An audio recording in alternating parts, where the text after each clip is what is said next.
Das sind die wichtigsten Verhaltensweisen, die du beachten solltest, wenn du nach Dubai kommst. Ganz, ganz wichtiges Video, wie wir finden. Und jetzt geht's los.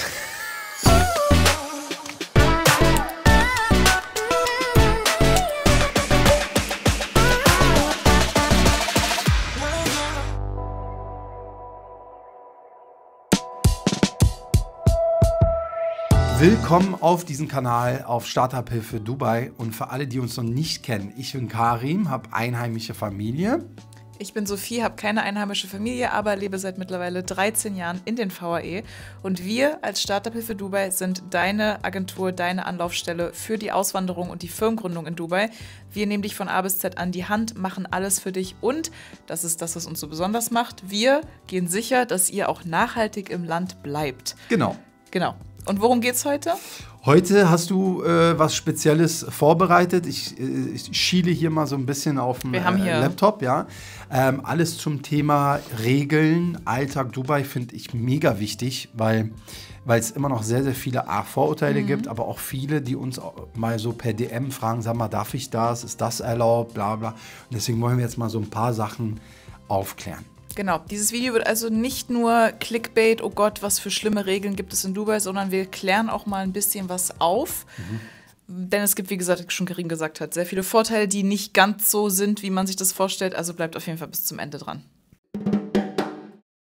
Ein ganz, ganz großes und wichtiges Thema, was wir auch schon öfter mal beantwortet haben, aber es kommen ja immer wieder neue Leute hinzu, ist das Thema Kleidung. Dubai ist ein sehr offenes Land, muss man dazu sagen, und ein sehr modernes Land, was immer weiter auf Innovation strebt etc. Trotzdem gibt es bestimmte Sachen, die man beachten muss. Auch wenn Dubai keine strikte Kleiderordnung hat, wenn es euch am Herzen liegt, dass ihr den Menschen und der Kultur mit Respekt gegenübertretet, dann solltet ihr natürlich schon darauf achten, dass an gewissen Orten ihr euch ein bisschen bedeckter kleidet. Was sind das für Orte? Genau, also vielleicht nochmal zu deinem Anfangssatz. Also das eine ist, was man sollte, das andere ist, was man könnte. Ja, also was sollst du vermeiden und was könntest du einfach aus Respekt vermeiden. Ja. Natürlich, es gibt so Locations wie ganz klar in der Moschee oder so, wo man dementsprechend gekleidet sein muss, Frauen halt bedeckt, Männer auch, also keine kurzen Hosen und so. Aber ich muss auch immer wieder sagen, was ich auch mal wieder feststelle, ist wirklich, dass gerade in den Malls teilweise die Leute da wirklich rumlaufen, als wären sie am Strand.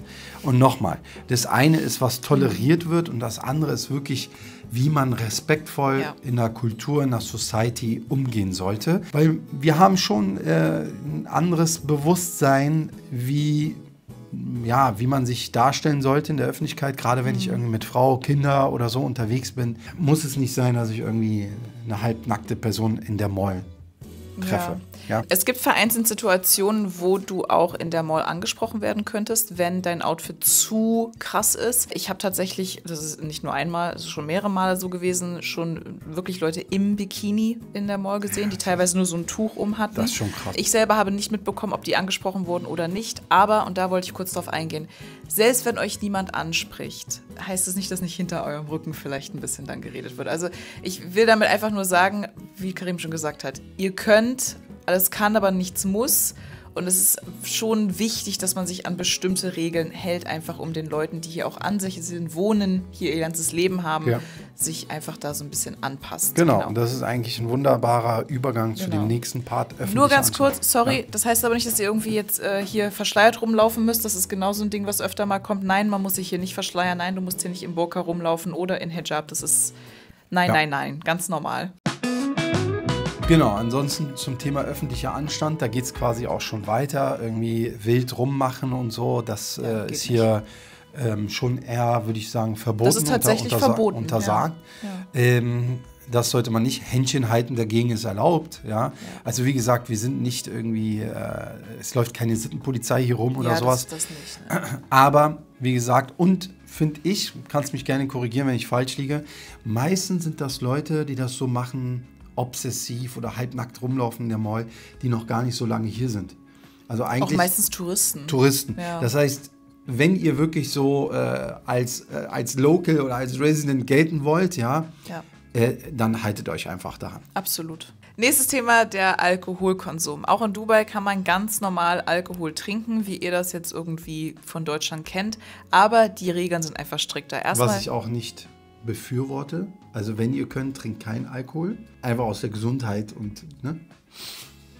Okay, das genau. wir auch. Ich wollte gerade sagen, ich wollte eigentlich sagen, da kommt der Ramadan kurz ein bisschen durch. Nee, wir möchten hier auch keinen Alkohol promoten. Nee, das machen wir auch nicht. Genau. Absolut nicht. Also es gibt Alkohol nur in lizenzierten Bars, Restaurants, in privaten Clubs, in Hotels. Es gibt auch Alkohol zu kaufen. Dafür musste man bis vor einiger Zeit noch eine Lizenz haben. Ich bin mir jetzt nicht mehr sicher, ob man die jetzt noch braucht, weil ich habe jetzt gehört, dass man die nicht mehr bräuchte. Also man kann auch Alkohol kaufen, aber nicht, wie wir das in Deutschland kennen, in den Supermärkten, sondern es sind wirklich richtige Alkoholläden. Und jetzt kommen wir zu den Regeln. Und da, liebe Leute, bitte, bitte, passt jetzt wirklich auf, weil Alkohol ist genau wie Drogen hier eine Sache, die so strikt gehandelt ist, dass wenn ihr da was falsch macht, ihr wirklich Probleme bekommen könnt. Nummer 1, das Trinken auf den Straßen ist absolut verboten.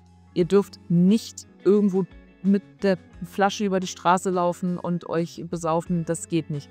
Wenn es im Restaurant oder in Bars einen draußen Bereich gibt, ist das natürlich völlig okay, aber auf der Straße geht gar nicht. Nummer 2, Dubai hat eine Null-Toleranz-Regel.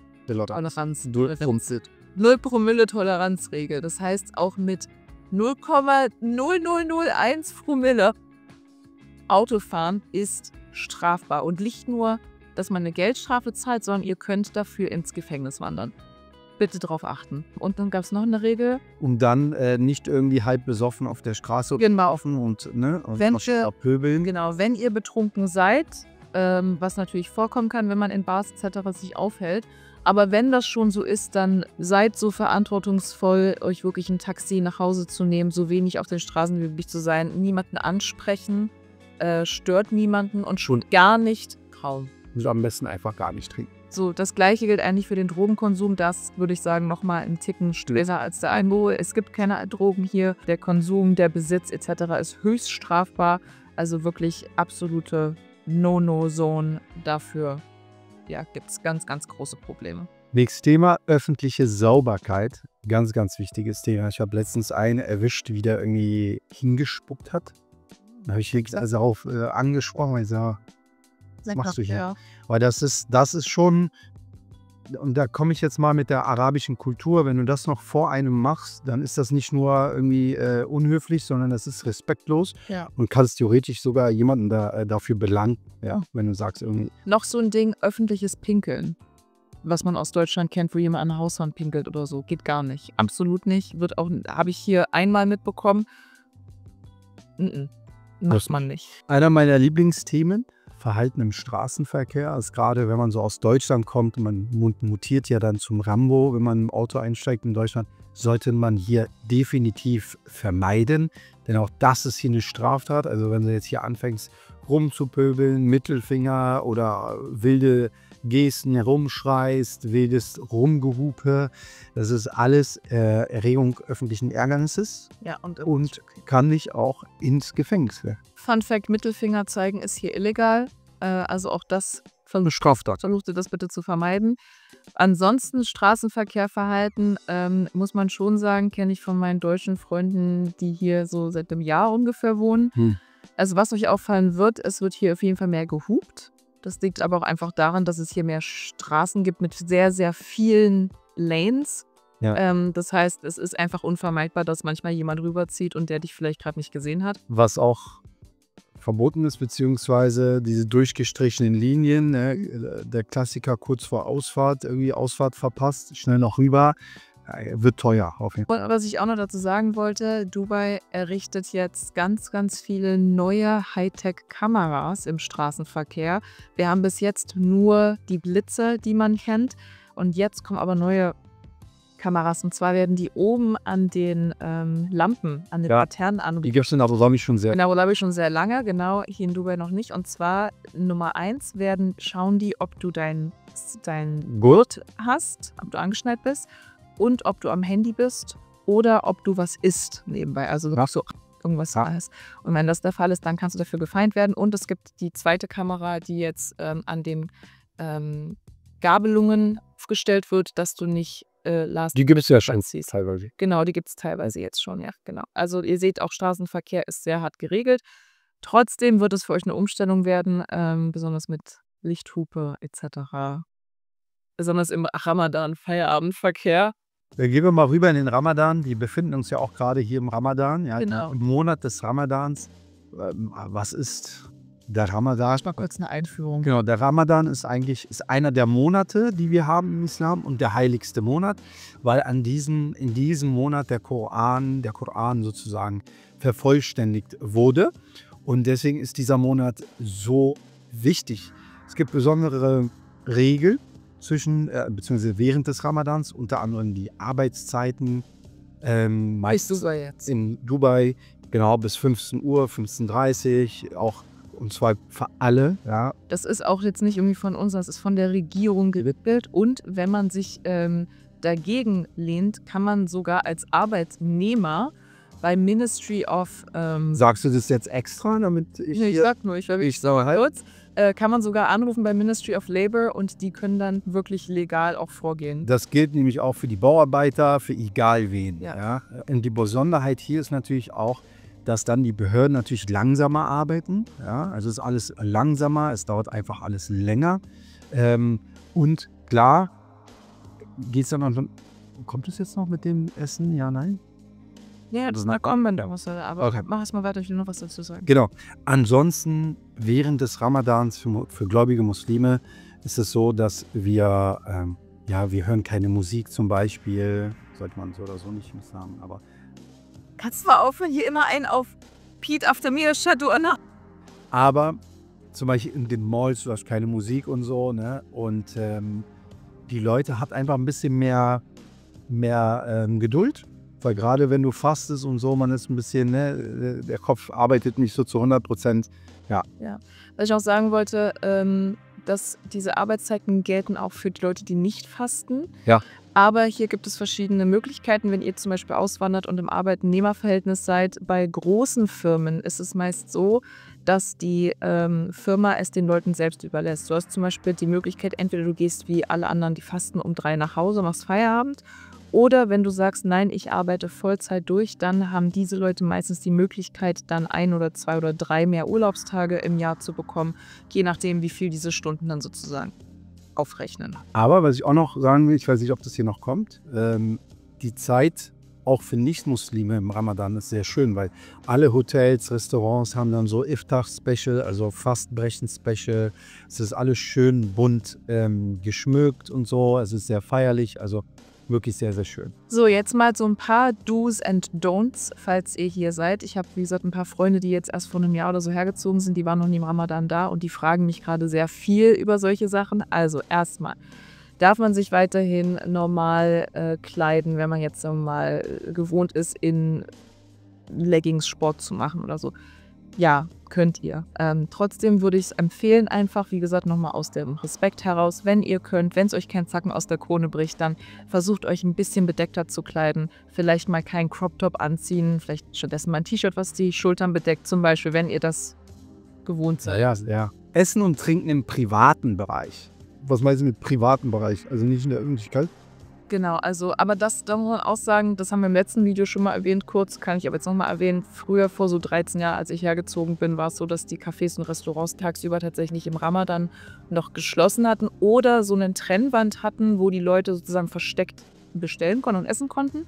Das ist jetzt nicht mehr so, es ist jetzt alles voll geöffnet und voll zugänglich für jeden.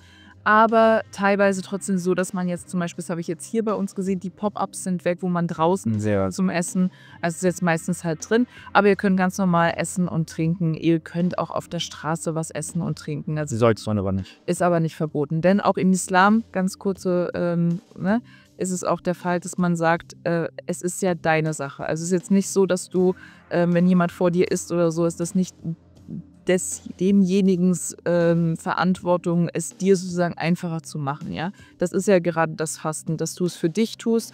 Du hast diese ganzen Temptations um dich herum, aber du ich kann jetzt nicht mehr reden, ey. Ja. Du stehst dem trotzdem, wie heißt das denn? Naja, also das Stark. Du bist stark, ja. Aber nochmal, man sollte trotzdem nicht in der Öffentlichkeit essen. Das, sogar in Abu Dhabi ist das noch strenger. Ja, also sollte man einfach nicht machen. In den Malls gibt es Restaurants, Cafés, da könnt ihr ganz normal sitzen. Aber wenn ich jetzt auch hier runterschaue, ich habe bis jetzt keinen einzigen gesehen mit irgendwas in der Hand. Ja, einfach aus Respekt und Anstand. Der Raucherbereich ist immer noch voll. Ja. Okay, Geduld und Rücksichtnahme, das habe ich am Anfang schon gesagt. Ne? Ja, also auch wenn ihr hier seid und ihr nicht fastet, wirklich versucht im Ramadan einfach, wenn Dinge langsamer laufen, auch ein bisschen Verständnis zu haben für die Leute. Ja. Also hier ist ja normalerweise alles sehr schnelllebig und auch sehr präzise, aber im Ramadan laufen die Sachen einfach anders. Also versucht wirklich in euch zu gehen und zu sagen, hey, Vor allem, ist jetzt wirklich so wichtig, sich darüber aufzuregen. vor allen Dingen, wenn ihr was bestellt über irgendeine App kurz vor dem Fastenbrechen, vielleicht einfach mal vermeiden und danach irgendwann oder halt weiter vorher. Und denkt auch immer daran, dass die meisten Leute, die dieses Land wirklich sauber halten, sicher halten, ja, das sind meistens auch Leute, die fasten. Also die ganzen Delivery Driver, die Reinigungsleute, Security, die sind alle am Fasten. Und jeder von euch, der mal gefastet hat, irgendwie ein paar Stunden nichts gegessen, nichts getrunken, Ja. weiß wie Also da haben wir in unserem Büro noch einfach. Genau. Ich habe mir vorhin auch letztens hier die Baustelle angeguckt, wo ich mir auch dachte, krass. Also genau, habt Verständnis. Und natürlich noch ganz kurz noch was dazu und nicht nur Verständnis und Rücksichtnahme, aber wenn ihr mal einen Groschen übrig habt, wenn ihr... Ja. Es ist der Monat des Gebens, es ist der Monat der Charity, der Nächstenliebe, auch wenn die Nächstenliebe im Islam sowieso ganzjährig groß geschrieben wird. Der Ramadan ist da nochmal special und glaubt mir, ihr werdet den Leuten wirklich eine Freude machen, wenn ihr eurem Delivery Driver was Gutes tut mit einem kleinen Trinkgeld etc. Und noch ein kleiner Punkt, wir müssen da jetzt gar nicht so krass drauf eingehen, aber der Ramadan ist auch für euch, die neu im Land sind, eine super, super Möglichkeit, um mit den Einheimischen in Kontakt zu kommen, um mit euren Nachbarn in Kontakt zu kommen. Als ich aufgewachsen bin in Sharjah, meine Nachbarn waren eigentlich Hindus, haben aber zum Ramadan uns jeden Abend zum Essen eingeladen, obwohl damals Aber genau das ist gefeiert auch. hat. Wir kriegen so oft die Frage, Ja. wie können wir in Kontakt treten mit Einheimischen, mit Locals? Ja, genau so. Indem ihr eure Bubble mal verlässt. Ich habe gestern erst wieder in einer WhatsApp-Gruppe was gelesen, wo einfach nur gefragt wird, darf man in der Öffentlichkeit essen? Ja, darfst du. Das ist einfach auch mal so ein tiefes Bewusstsein vielleicht auch mal mit dieser Kultur schaffen. Ja? Dann kommst du vielleicht auch mal mit Einheimischen in den Kontakt und einfach offener sein. Ja? Also wenn euch Arbeitskollegen oder Freunde zum Iftar einladen und ihr das vielleicht noch nicht so kennt, seid nicht gehemmt. Am Ende des Tages ist es für euch einfach nur ein Abendessen. Also ihr müsst da nicht gehemmt sein, geht da mit, es wird wirklich schön. Weil im Ramadan ist es auch nochmal so eine Sache, die Zeit, also das Leben fängt nach dem Iftar an. Ja. So. Da können wir jetzt ein bisschen schneller durchgehen. würde Ja, ich sagen, ne? ja. Kommen wir zu den Don'ts. Das haben wir eigentlich schon so ein bisschen angerissen. Essen und Trinken in der Öffentlichkeit. Wie gesagt, wenn möglich, wirklich vermeiden in der Öffentlichkeit. Anders ist es, wenn du jetzt irgendwie in einem Restaurant sitzt oder sowas. Ne? Dann nicht. Lautstärke und Partys auch so eine Sache. Sollte man auch vermeiden. Jetzt nicht irgendwie laut Musik hören im Auto und so. Ich weiß nicht, ob es geahndet wird, aber Nein, aber ich habe es aber gelesen. Das ist halt so ein Respektding. Genau, was man halt einfach die Leute nicht stören und so. Ne? UAE ist generell so ein Land, wo alle sehr ruhig und besorgt miteinander umgehen. Sagt man das so? Besorgt? Nicht besorgt. Ja. Sehr Besonnen. miteinander umgehen und zu Ramadan-Zeit einfach noch stärker. Öffentliche Zuneigung haben wir schon gesagt. Generell respektiert den ruhigen Ton. Sehr schön, ja. Und ansonsten kannst du ja noch mal vielleicht zusätzliche Tipps für Experts im Ramadan. Genau, also ich würde einfach nur sagen, wir haben jetzt eigentlich das meiste erzählt, aber nur so als kleine Logistics-Tipps für euch, versucht es zu vermeiden, während der Hauptgebetszeiten irgendwo hinzufahren, weil die meisten halt wirklich besonders im Ramadan eben viele zum Beispiel auch zu allen Gebeten in die Moschee, also nicht nur am Freitag, da kann es schon mal zu Verzögerungen kommen. Wenn ihr Essen bestellen wollt für abends, bieten die Delivery-Apps an, dass man das Essen jetzt schon sozusagen um 12 bestellt für später, damit das dann ausgeliefert werden kann. Es kann aber sein, dass es entweder sehr viel früher kommt oder ein bisschen später. Und es gibt super Angebote. Es gibt super Angebote. Das ist auch ein Utilize, wie heißt das? Nutzt diese Angebote, Ramadan, wirklich. Kriegst so viel günstige Angebote, auch in Essen und so. Ich habe richtig leckeres, hochwertiges Fleisch für so günstig bekommen. Okay, genau, also das auf jeden Fall, da kam der Hungerkunst durch, das auf jeden Fall und seid geduldig mit den Menschen, gebt den Menschen was Gutes, füttert die Tiere, Okay. Kommen wir zum Fazit, zum Schlusswort. Ich meine, unsere Videos, jeder, der uns kennt, weiß, unsere Videos sind sehr kulturlastig. Ja? Und natürlich wird es jetzt einige geben, die das nicht verstehen, denen das nicht gefällt. Aber wir sind wirklich stolz darauf, dass wir mehr und mehr Follower bekommen, mehr Abonnenten auf diesem Kanal. Das zeigt uns einfach, dass ihr so eine Videos hier wirklich appreciated. Vor allem sind das alles Menschen, sorry, ich muss mal ganz kurz ein kleines Wort an euch sprechen. Das sind wirklich alles Menschen, die interessiert das, die wollen es wissen. Und das ist so schön zu sehen, wirklich. Genau, weil bei uns geht es nicht immer darum zu sagen, was könnt ihr hier, sondern was solltet ihr. Ne? Wie kommt ihr hier wirklich kulturell auch an? Ich hoffe, dass euch dieses Video soweit gefallen hat. Natürlich gibt es noch zigtausend andere Fragen. Gerne in die Kommentare oder auf Instagram. Genau, also checkt mal hier unten die Videobeschreibung ab. Da sind alle unsere Social-Media-Kanäle verlinkt. Und wir haben diesen Monat noch ein Ramadan-Special. Für alle, die wirklich vorhaben, diesen Monat auszuwandern, mit uns, für die machen wir die Corporate Tax-Registrierung kostenlos. Ja, bei der Firmengründung. Genau. Ja, das war's. Genau, also wenn ihr Lust habt auf Auswanderung, kostenloses Erstgespräch ist auch in der Videobeschreibung unten drin. Und ansonsten würde ich sagen, sehen wir uns dann bis zum nächsten Mal. Bis zum Vielleicht nächsten Mal. nehmen wir das nächste Video mal nach dem Fastenbrechen auf. treffen wir uns danach, Marc. Alles klar. Tschüssi.